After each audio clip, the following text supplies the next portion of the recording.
பத்திரிகை நண்பர்களுக்கு வணக்கம். நான் இந்த அளவுக்கு எதிர்பார்த்து நடிக்கல ஜீப்ரால.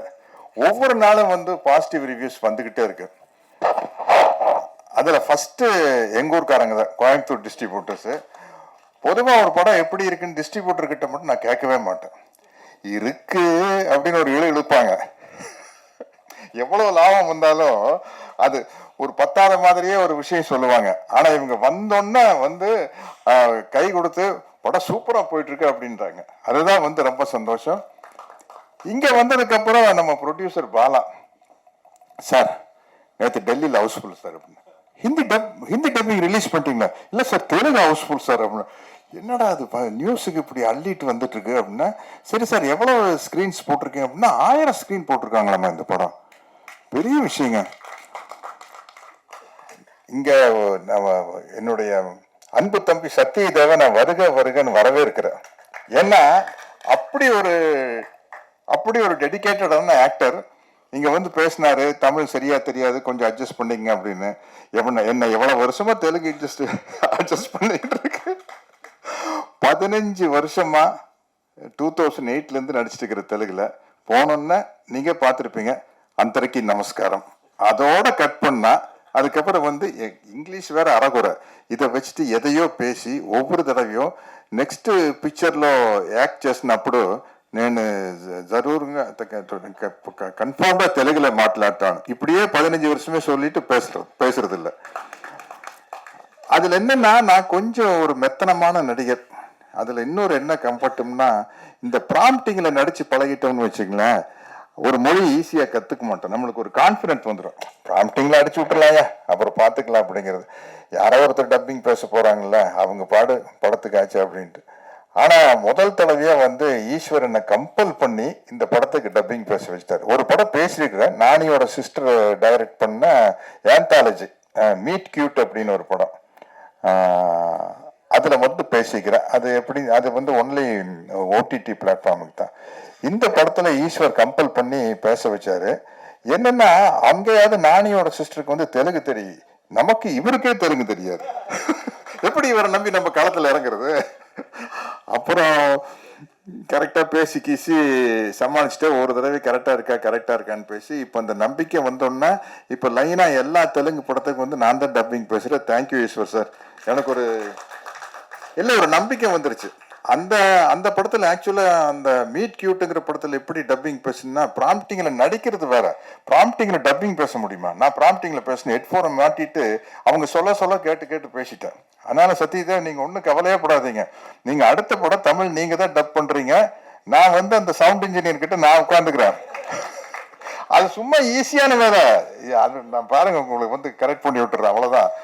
ஏன்னா நாங்க கரெக்டா இப்ப முஞ்சியான ஒரு ஹிந்தி படம் நடிச்சோம். இத்தனைக்கு ஃபுல் காமெடி கேரக்டர். அது நம்ம இங்க வடிவேலு பண்ற மாதிரி ஒரு கேரக்டர். அது எப்படி என்ன அந்த கேரக்டர்ல சூஸ் பண்ணான்னு தெரியல. அந்த படம் சூப்பர் டூப்பர் ஹிட். அங்க அதுக்கு நான் தான் பேசியிருக்கிறேன் டப்பிங் ஹிந்தி. ஒண்ணுமே தெரியாது ஹிந்தியில. என்கிட்ட கேட்பாங்க, ஹிந்தியில ஏதாச்சும் தெரியுமா அப்படின்னா, என்ன நம்மளுக்கு ஒண்ணுமே தெரியாது ஹிந்தியில. அந்த காலத்துல யாதவ் கி பாரத்னு ஒரு படம் பார்த்தா அப்போ சூப்பர் ஹிட். தர்மேந்திரா சார் வந்து அதுல சொல்லுவாரு, ட்ரெயின் மேல ஜம்ப் பண்ணி வந்துட்டு பத்லா பாரு. அதுதாங்க எனக்கு தெரியும். பத்லானா பழி வாங்குறான்னு அர்த்தம். சிரின்னு சிரிப்பாங்க. ஷாருக் கான் வந்து, sir can you speak Hindi sir? I know Hindi sir. What அப்படின்னா பத்லானா பழி வாங்குறான்னு அர்த்தம். அது யாதவ் கி பாரத்னு ஒரு படம் இங்க 1 வருஷம் ஓடிச்சு. அப்படி வந்த விஷயம். இந்த படத்துல ஒர்க் பண்ண நாளை நமது தமிழ்ல வாத்தியார் நடிச்ச படம். இந்த டீமே வந்து அப்படி ஒரு டீம். உண்மையிலேயே ஃபர்ஸ்ட் டைம் ஒரு எடிட்டரை பத்தி ஒரு ரிவ்யூஸ்ல எல்லாம் எடிட்டர் பேர் போட்டு எடிட்டிங் சூப்பர்னு சொல்றது இந்த படத்துல தான் நான் பாக்குறேங்க. இன்னைக்கு வந்து அதே மாதிரி தமிழ் இண்டஸ்ட்ரியில இன்னைக்கு வந்து ரொம்ப பிஸியான ஆள் யாருன்னு சொல்லுங்க? இவருதான். ஏன்னா பேன் இண்டியா படம் வர ஆரம்பிச்சதுக்கு அப்புறம் நான் கேட்ட அவர்கிட்ட, சார் இப்ப அனைவரும் நீங்க தான் சூப்பர் பிஸியா இருப்பீங்க சார், நீங்க தமிழ் மட்டும் தான் தெரியுமா, வேற லாங்குவேஜ் தெரியுமா? தெரியாமையா பண்ணிருக்கீங்க. அது போல ஏன்னா எல்லா லாங்குவேஜுக்கு நம்ம பேசிடலாம். இந்த அளவுக்கு எனக்கு இங்க எல்லாரும் வந்து நம்ம ஆளுங்க. அதனால வந்து பாலா சார் வந்து இதுக்கு போட்ட எஃபர்ட், அந்த பாலா சாருடைய தைரியம், இந்த ஸ்கிரிப்ட் மேல வச்சு தைரியம். சத்தியமா சொல்றேன், சத்தியத்தில் எனக்கு நம்பிக்கை இல்லை, சாரி, உண்மையா சொல்றேன். ஏன்னா அது வேற, ஆஹா நாத்திகன் சத்யராஜ் சத்தியமாக என்று சொல்லிவிட்டார் அப்படின்ட்டு, அது வேண்டாம். உண்மையிலேயே பாலா சார் வந்து நீங்க ஒரு பெரிய எக்ஸாம்பிளா வச்சுக்கோங்க ப்ரொடியூசர்ஸ் எல்லாம். ஏன்னா வந்து தயவு செய்து ஒரு படம் பண்ணையில ஸ்கிரிப்டை படிங்க படிங்க படிங்க படிச்சு பார்த்து இது பெரிய அலசி ஆராய்ஞ்சு அப்புறம் இறங்குங்க. தயவு செய்து அறகுறையா வந்து படம் எடுக்கிறேன்னு வந்துடாதீங்க. ஏதோ ஒரு படம் எடுக்கணுமேனு வந்துடாதீங்க. கொஞ்சம் அதுல ஏன்னா மற்றவங்க எல்லாம் காசை வாங்குறவங்க, நீங்க ஒரு ஆள் தான் காசை போடுறவங்க. அது என்ன மாதிரி கேரக்டர் ஆர்டிஸ்டுக்கு இன்னும் ஜாலி. நம்ம ஒரு 10 படம் நடிக்கிறோம், அட போகிட்டே 2 படம் போனாலும் ஓகே வந்தாலும் ஓகே அப்படி இருப்போம். ஆனா ப்ரொடியூசர் வந்து இந்த அளவுக்கு டெடிக்கேட்டடா இருந்தா தான் ஜெயிக்க முடியும். அந்த அளவுக்கு எஃபர்ட் போட்டு பண்ணியிருக்காரு பாருங்க. அப்புறம் நம்ம மறுபடியும் சொல்லணும், சத்யதேவ் பத்தி தான் சொல்றேன். அவர் சொல்றாங்க பாருங்க, இந்த படத்துக்கு எந்த அளவுக்கு ப்ரமோட் பண்ணாருன்னு பாலா சார் தான் சொல்லியிருக்காரு. நான் உண்மையிலேயே சொல்றேன், நீங்க நம்ப மாட்டீங்க. நான் தியேட்டர்ல போய் படமே அமைதிப்படை படத்தை நான் இது வரைக்கும் தியேட்டர்ல பார்த்தது இல்லைங்க. உண்மையிலேயே பார்த்தது இல்லை. பார்த்துட்டு வந்து படம் சூப்பரா இருக்குன்னு சொல்லுவாங்க, அதை அவ்வளவுதான். வால்டர் வெற்றி வேலை பார்த்தது இல்லை. நான் நடிச்ச பெரிய பெரிய படம் நான் தியேட்டருக்கே போய் பார்க்கறது இல்லை. ஏன்னா எனக்கு என்னமோ அதுல டென்ஷனே இருக்கிறது இல்லை. நல்லா இருந்தா ஓட போகுதுப்பா அப்படின்ட்டு. ஒரு தடவை மிஸ்டர் பாரத் ரெடி ஆகிட்டு, துளசி அண்ணன் தானே அதுக்கு PR. Mister Bharat mister Bharat படம் ரிலீஸ் ஆயிடுச்சு. நான் ஏவிஎம் கார்டன் தியேட்டர்ல விடிஞ்சா கல்யாண படம் டப்பிங் தியேட்டர் பேசிட்டு இருக்கிறேன். திடீர்னு ரஜினி சார் வந்துட்டார். சார் சார் சார் வாங்க சார் அப்படின்னு. சத்யராஜ் எப்படி படம் நீங்க தியேட்டர்ல பாத்தீங்களா மிஸ்டர் பாரத், இப்படியா அப்படியா எப்படி எப்படி எப்படி எப்படி சார்? நான் ஒன்றும் விசாரிக்கல சார். ஏன்னா உங்களுக்கு டென்ஷனா இருக்காத ஒரு படம் ரிலீஸ் ஆகல? இல்லை சார், நடிச்சிட்டோம், நல்லா ஓடிச்சுன்னா 10 ப்ரொடியூசர் வரப்போறாங்க, நல்லா ஓடலன்னா ஒரு மாசத்துக்கு நம்ம வீட்டு பக்கம் ஆள் இருக்காது, அவ்வளவுதானே சார் அப்படின்னு. எப்படி இவ்வளவு கூலா இருக்கீங்க அப்படின்னாங்க. அப்படின்னு கேட்டாரு. அது மாதிரி பெரிய ஒரு டென்ஷன் ஆகிக்கிற பார்ட்டி இல்லை. பட் ஆக்சுவலா ஒரு ஹீரோன்னு உங்களை மாதிரி தான் இருக்கணும். இந்த மாதிரி டாலி தனஞ்சயன் அவர் வரல.